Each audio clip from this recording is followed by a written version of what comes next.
Dans le teaser de Swatch, on voit ça, Royal et Pop. Et justement, le Royal, c'est exactement la même typographie que la gravure Royal Oak derrière les montres Audemars Piguet. C'est pour ça que la piste sur une collaboration Audemars Piguet et Swatch est si forte. Parce que c'est exactement la même typo. Mais du coup, moi, il y a quelque chose qui m'a intrigué, c'est que dans mes recherches, justement dans les dépôts officiels, surtout en Asie, j'ai vu que la marque a été déposée avec un logo, notamment avec une certaine typographie. Celle-là.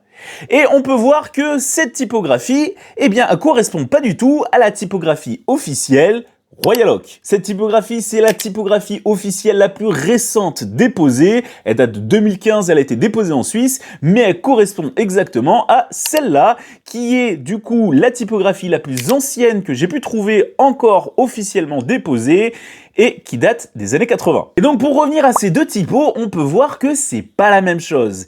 Et je t'explique parce que c'est extrêmement intéressant. Une marque ne peut pas déposer un logo avec une typographie qui appartient à quelqu'un d'autre. C'est pour ça que dans le teaser et au niveau des dépôts, eh bien la typographie n'est pas la même. Parce que Swatch ne peut pas légalement déposer la typographie qui appartient à Audemars Piguet pour Royal Oak. Donc ils ont déposé une typographie qui ressemble, mais pour le teaser public, ils ont tout à fait le droit d'utiliser la typographie d'Audemars Piguet, surtout si la collaboration est avérée. En tout cas, ces éléments font vraiment penser qu'il y a une collaboration historique entre Audemars Piguet et Swatch. Et ça, comme je l'ai dit dans la vidéo précédente, ça date de 2024. Sachant qu'en plus, il y avait eu ce commentaire quand Swatch avait dévoilé sa collaboration avec Blancpain, eh bien sur leur compte Instagram.